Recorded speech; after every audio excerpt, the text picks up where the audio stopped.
Hello everyone, this is C S Vikram Sirohi and welcome to affordable classes. और आज की इस क्लास में JIGL की हमारी एक क्लास है और इसमें हमारा एक नया चैप्टर शुरू होगा। This is our class of JIGL। We will start a new chapter. The name of the chapter is the code of criminal procedure. The code of criminal procedure. हम एक नया चैप्टर शुरू करेंगे जिसका नाम है the code of criminal procedure 1973। Clear है? ये जो कोड था ये एप्लीकेबल कब हुआ? ये एप्लीकेबल हुआ ये एप्लीकेबल कब हुआ था? ये एप्लीकेबल हुआ था 1 अप्रैल 1974 के। 1 अप्रैल 1974 के अंदर ये क्या हुआ था? एप्लीकेबल हुआ था।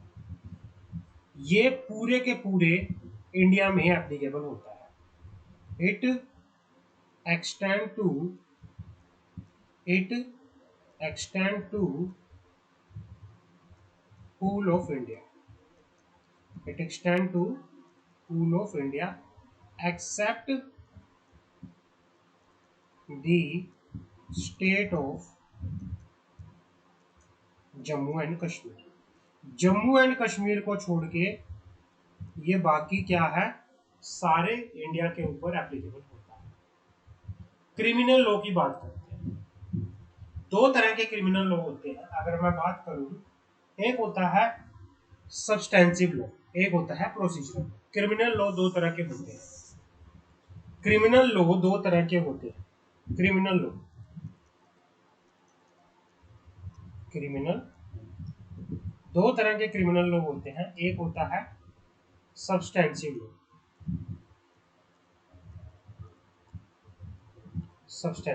दूसरे होते हैं प्रोसीजरल।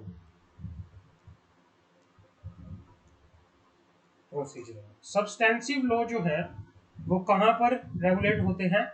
इंडियन पैनल कोड के अंदर। Indian panel code 1860। Substantive law Indian panel code के अंदर रेगुलेट होते हैं। प्रोसीजरल लॉ कहां रेगुलेट होते हैं? प्रोसीजरल लॉ रेगुलेट होते हैं क्रिमिनल प्रोसीजर कोड 1973 के, ये यहाँ रेगुलेट होते हैं। अब जो ये सब्सटेंटिव लॉ है ये क्या बताते हैं? ये जो है substantive law, it decide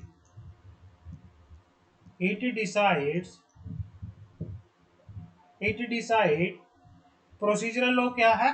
Indian criminal जो क्रिमिनल प्रोसीजर कोड है वो, और सब्सटेंसिव लॉ क्या है? Indian panel code.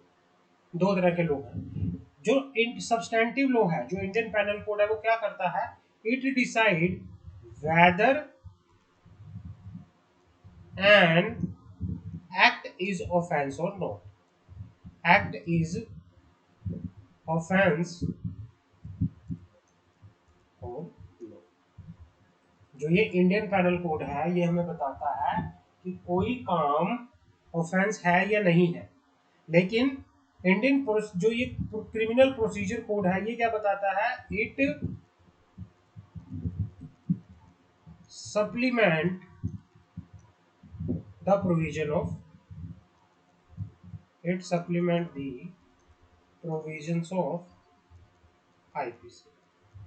it supplement the provision of IPC। आगे बढ़ो। it supplement the provision of IPC। आगे बात करते हैं क्या कहना चाह रहा है, बढ़ते हैं। आईपीसी के प्रोविजंस को क्या करता है? सप्लीमेंट करता है। इंडियन पैनल कोड हमें क्या बताता है कि कोई एक्ट जो है वो ऑफेंस है या नहीं है। अगर वो ऑफेंस है तो उसके रिगार्डिंग प्रोसीजर क्या होगा, कहाँ पे केस फाइलिंग होंगी, एक्सेट्रा एक्सेट्रा, वो कहाँ बात होती है, उसके बारे में बात होती है क्रिमिनल प्रोसीजर कोड के। कहाँ पे बात होती है? क्रिमिनल प्रोसीजर कोड के। आगे बात करते हैं, आगे बात करते हैं। Code of criminal procedure, CRPC भी कहते हैं इसको। कोड ऑफ क्रिमिनल प्रोसीजर, जिसको CRPC भी बोला जाता है। प्रोवाइड मैकेनिज्म, ये क्या प्रोवाइड करता है? इट प्रोवाइड मैकेनिज्म, ये मैकेनिज्म, ये प्रोसीजर प्रोवाइड करता है। It provide mechanism for the enforcement of criminal law, for the enforcement of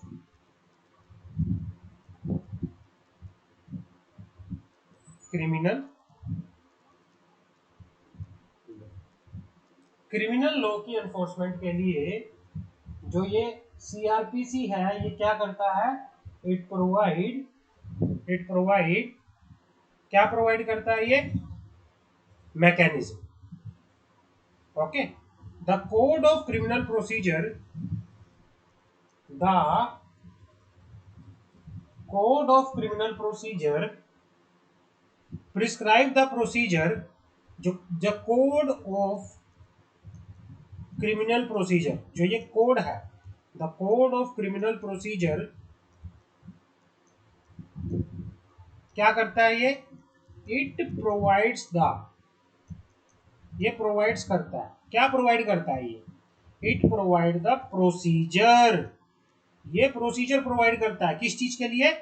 for the trial of offences, कोई ऑफेंस किया है, उन ऑफेंस की सुनवाई के लिए, कि भाई उन ऑफेंस को किस तरह से सुनवाई होगी, उसके लिए जो ये कोड है वो प्रोसीजर प्रोवाइड करता है।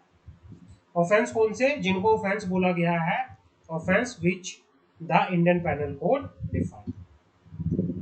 भाई इंडियन पैनल कोड हमें बताता है कि कोई एक्ट ऑफेंस है या नहीं, उसके रिगार्डिंग ट्रायल कहाँ होगा? Code of criminal procedure code के अंदर, ठीक है ना? वही offence which the Indian panel code decide. समझ आ गया यहाँ पे? आगे बढ़ो। The code of criminal procedure create the necessary machinery for apprehending the criminals, investigation the criminal case, their trial before the criminal court, and imposition of proper punishment on the guilty person। अब जो ये the criminal procedure code जो है, ये criminal procedure code जो है, ये क्या क्या इसके अंदर क्या पता चलता है? इसके अंदर प्रोसीजर है, ये प्रोसीजर बताता है। किस चीज का प्रोसीजर बताता है? ये पहला, एप्रीहेंडिंग द क्रिमिनल्स, एप्रीहेंडिंग द क्रिमिनल्स। भाई क्रिमिनल्स को कैसे, किसी क्रिमिनल्स को किस तरह से आप एप्रीहेंडिंग करोगे, आशंका करोगे कि भाई उसने क्राइम किया है नहीं है। इन्वेस्टिगेशन द क्रिमिनल केस, किस तरह से क्रिमिनल केस की इन्वेस्टिगेशन होगी, इन्वेस्टिगेशन द क्रिमिनल केस। और तीसरा क्या बताता है ये? भाई अगर कोई पर्सन गिल्टी पाया गया, अगर किसी पर्सन ने कोई गलत काम किया है, तो उसको क्या करना? पुनिशमेंट करना, उसको क्या करना? पुनिशमेंट करना। तो ये क्या है? क्रिमिनल प्रोसीजर कोड के अंदर ये सारी चीजें आगे यहाँ पर चलती हैं। आगे बात करते हैं ऑफेंस के बारे में। ऑफेंस क्या होता है? ऑफेंस दो तरह के होते हैं। ऑफेंस की अगर मैं बात करूं, ऑफेंस क्या है, आईपीसी में और सीआरपीसी में ऑफेंस की क्या डेफिनेशन दे रखी है? दो डेफिनेशन है। As per criminal procedure code, as पर criminal procedure code and as per Indian penal, as per Indian Penal Code and as per criminal procedure code, उसकी क्या डेफिनेशन? किसकी? हमारे ऑफेंस की क्या डेफिनेशन? अब बात करते हैं डेफिनेशन की, ऑफेंस की डेफिनेशन की बात करते हैं।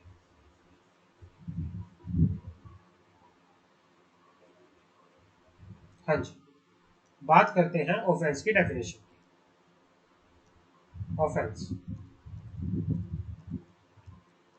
पहले बात करते हैं डेफिनेशन एज पर criminal procedure code. Definition as पर criminal procedure code.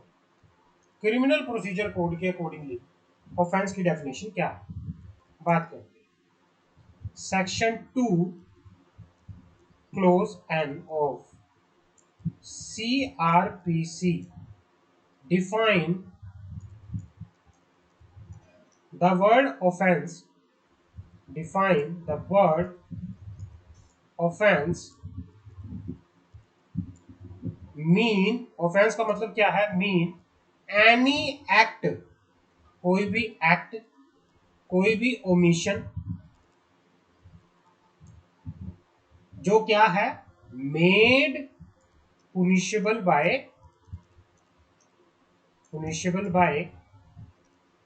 law for the time being, for the time being। आपने कोई ऐसा काम किया, आपने कोई ऐसा काम किया या आपने कोई ऐसी गलती की जो कि क्या है, जिसके लिए आपको क्या मिलेगी, पुनिशमेंट मिलेगी किसी एक्ट के अंदर, तो वो क्या है, वो ऑफेंस है। Section 40 of Indian penal code IPC, ये क्या करता है, which state that which denote कह सकते हो आप, denote which state that offense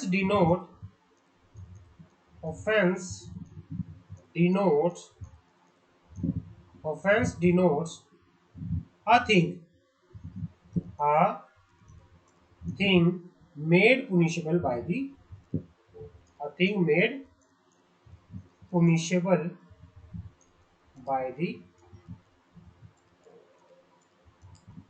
कोई ऐसी चीज जो कोड के अंदर क्या है, पुनिशेबल बाय दी।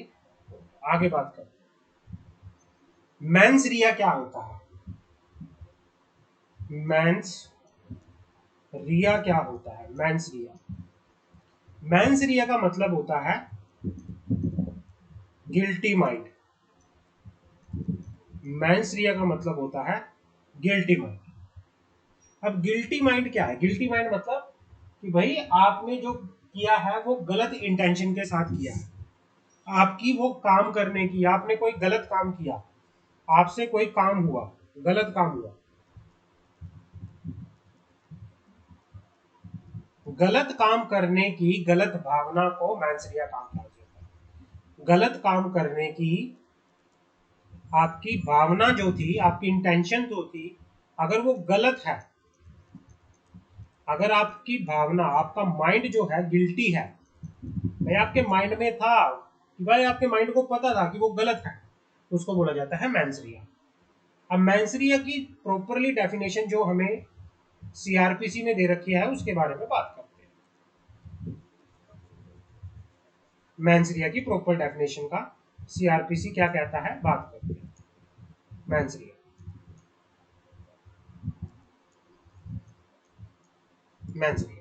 मैंसरिया का मतलब होता है guilty mind. Fundamental principle of penal liability is embodied in Maxim Actus non facit rem nisi mansitria। ये कहना चाह रहा है कि भाई जो प्रिंसिपल, जो fundamental principle of penal liability है, भाई पेनल लाइबिलिटी किस प्रिंसिपल के ऊपर बेस्ड है, जो पेनल लाइबिलिटी होती है, किसी के ऊपर पेनल्टी लगती है, वो कौन से प्रिंसिपल के ऊपर बेस होती है, वो बेस होती है मैक्सिम एक्टस नॉन फैसिट रियम सिटरिया। मतलब इसका मतलब क्या होता है, इसका मतलब होता है unless an act is done with a guilty intention, it will not be criminally punishable. It will not be criminally punishable.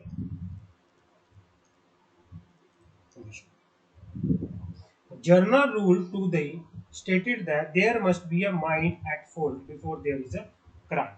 Thus, manslaughter is an essential part in every criminal offense.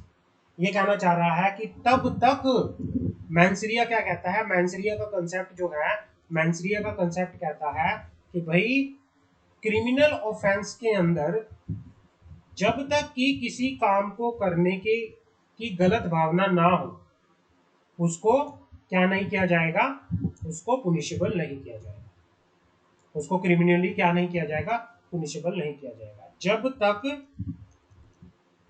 तक किसी person की कोई काम करने की अगर गलत भावना ना हो, तब तक उस पर्सन को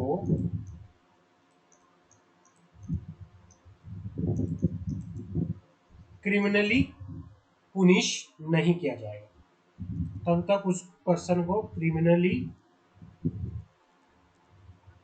पुनिश नहीं किया जाए, तब तक उसको क्रिमिनल नहीं बोला जाएगा।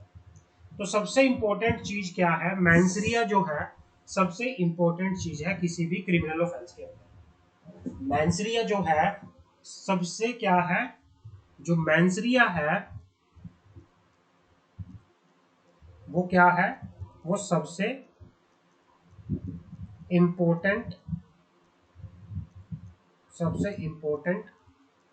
क्या है, पार्ट है। मैंसरिया सबसे इंपॉर्टेंट पार्ट है किसी भी क्रिमिनल ऑफेंस के। अगर आप क्रिमिनल, किसी ने क्राइम किया है, तो अगर जब तक उस पर्सन की उस काम को करने की अगर इंटेंशन ना थी, तब तक हम उसको क्रिमिनली पुनिशेबल नहीं करेंगे। समझ आ गई? इसको कहते हैं मैंसरिया। अब आता है प्लीडर। क्या होता है pleader? What is the meaning of pleader? अब हम बात करते हैं प्लीडर की। प्लीडर क्या होता है? Pleader with reference to any proceeding in the court, it means a person authorized by or under any law for time being in force to participate in such court and include any other person appointed with the permission of the court to act in the such proceeding. It is an inclusive definition of non-legal person appointed with the permission of the court will also be. Pleader का मतलब क्या होता है? What is the meaning of pleader? हम बात करते हैं इसमें कि भाई with reference to any proceeding in the court, court में अगर कोई केस चल रहा है, कोई प्रोसीडिंग चल रही है, कोई कार्रवाई चल रही है ना, इट मींस उसको रेफर करते हुए, अगर देखो किसी इसमें लिखा हुआ है with reference to any proceeding in the court में कोई कार्रवाई अगर चलती है, उस कार्रवाई में अगर किसी पर्सन को अथोराइज किया गया है, it means a person authorise by or under any law for the time being in force. जिस किसी पर्सन को अगर ऑथोराइज किया गया है किसी लॉ के अंदर कि वो क्या कर सकता है, वो प्रैक्टिस कर सकता है, to practice in such court, वो उस कोर्ट में क्या कर सकता है, प्रैक्टिस कर सकता है, to time being in force to practice in such court, उस कोर्ट के अंदर वो क्या कर सकता है, प्रैक्टिस कर सकता है, उसे को क्या बोला जाता है, प्लीडर बोला जाता है, उसे क्या बोला जाता है, प्लीडर बोला जाता है। किसी भी पर्सन को अगर ऑथोराइज किया गया है किसी लॉ के अंदर, उस किसी कोर्ट में, उस कोर्ट में जिस कोर्ट में कोई केस चल रहा था उस कोर्ट में प्रैक्टिस करने के लिए उसे ऑथोराइज किया गया है, तो ऐसे पर्सन को बोला जाता है प्लीडर। उसे पर्सन को क्या बोला जाता है, प्लीडर, उसको क्या बोला जाता है, प्लीडर बोला जाता है। And include any other person appointed with the permission of court, और इसमें कौन सा पर्सन होगा, इसमें दो तरह से अपॉइंटमेंट हो सकती है, या तो एक पर्सन, प्लीडर कौन होता है, पहला अगर मैं बात करूं प्लीडर की, प्लीडर कौन होता है, person authorise under any law, या फिर person appointed with the permission of the court, person appointed with the permission of the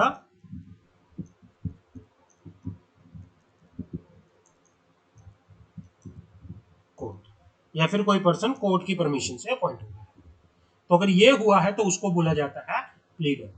ये इंक्लूसिव डेफिनेशन है, non legal person appointed with the permission of the court will also be included. Pleader के अंदर कौन आ सकता है, कोई legal person भी आ सकता है, कोई नॉन लीगल पर्सन भी आ सकता है, कोई लीगल पर्सन भी आ सकता है, कोई नॉन लीगल पर्सन भी आके यहाँ पर चल सकता है, that is called pleader, that is called pleader. अब आता है एक डेफिनेशन हमारे पास आती है, पब्लिक प्रोसिक्यूटर कौन होता है। अब आगे हमारे पास एक डेफिनेशन आती है, पब्लिक प्रोसिक्यूटर कौन होता है, उसके बारे में बात कर लेते हैं।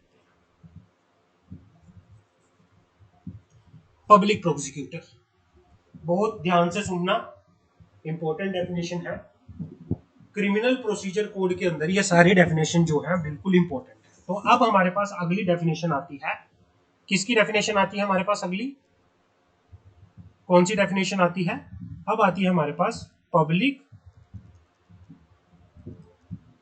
Prosecutor. Public prosecutor, public prosecutor means any person appointed, public prosecutor का सेक्शन कौन सा है, section 24 of the criminal procedure code, criminal procedure, इसका सेक्शन कौन सा है, section 24, and include any person acting under the definition of, under the direction of prosecutor. Public prosecutor through an executive officer is in a large sense also an officer of the court, and he is bound to assist the court with his fair view and fair exercise of his function. Public prosecutor का meaning होता है, means a person appointed under section 24, under section 24, and इसमें और कौन होता है, and includes any person, and includes any person acting under the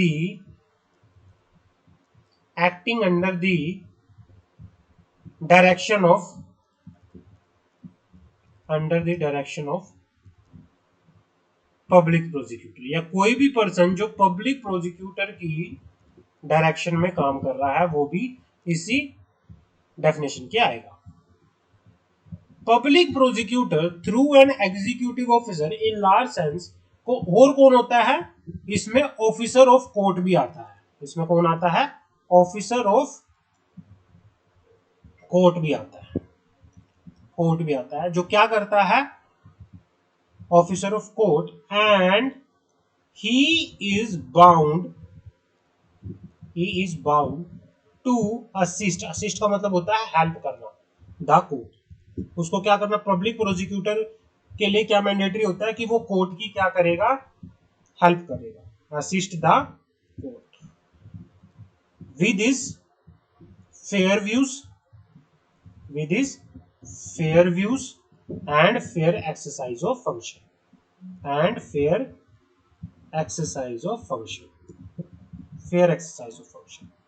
तो भाई क्या कहता है यहाँ पर पब्लिक प्रोसिक्यूटर, वो पर्सन जो सेक्शन 24 में अपॉइंट किया गया है उसके अंदर वो पर्सन भी इंक्लूड होता है जो काम करता है under the direction of public prosecution, या फिर कोई ऐसा पर्सन जो क्या करता है, ऑफिसर ऑफ कोर्ट भी क्या होता है, पब्लिक प्रोसिक्यूटर होता है, जो बाउंड होता है टू हेल्प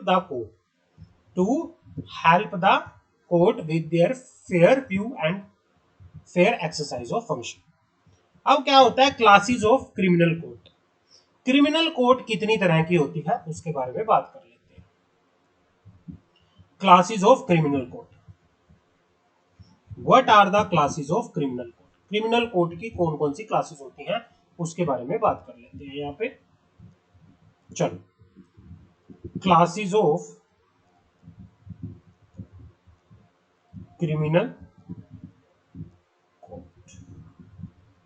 क्रिमिनल कोर्ट की सबसे हाईएस्ट जो कोर्ट होती है वो होती है सुप्रीम कोर्ट। सबसे पहले आती है supreme court,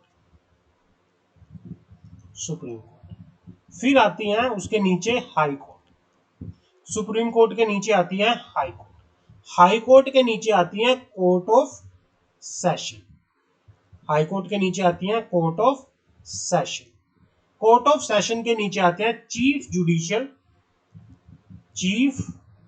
judicial magistrate, high court के नीचे आते हैं chief judicial magistrates. Chief judicial magistrate के नीचे क्या आता है, मैजिस्ट्रेट ऑफ फर्स्ट क्लास,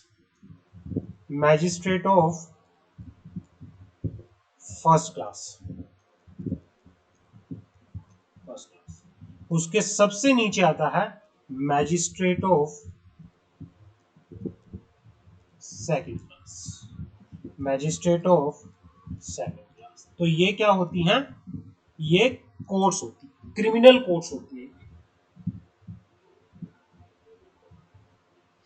अब बात करते हैं सुप्रीम कोर्ट की।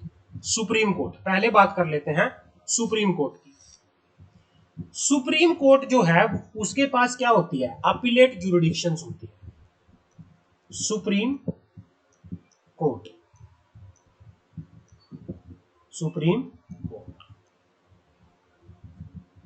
आर्टिकल 134 कॉन्स्टिट्यूशन ऑफ इंडिया का, article 134 of the constitution of India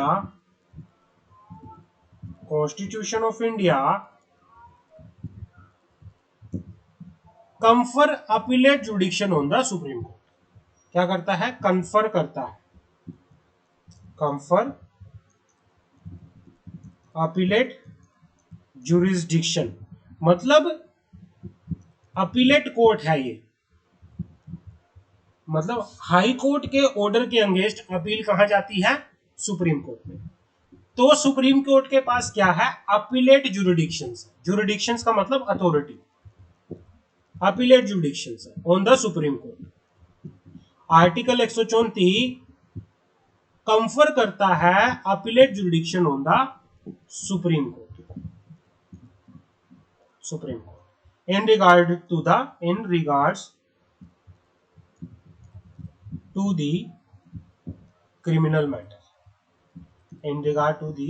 criminal matters from a high court।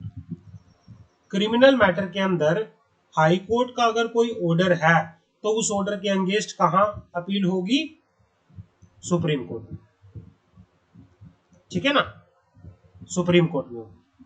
तो ये हमारा यहां तक है, आज इसमें हम यहां तक करते हैं। नेक्स्ट क्लास के अंदर हम पूरे का पूरा इसमें स्टार्ट करेंगे, सारे का सारा हमारा ये चैप्टर स्टार्ट हो चुका है, इसमें हम अभी यहां तक करेंगे। Thank you so much.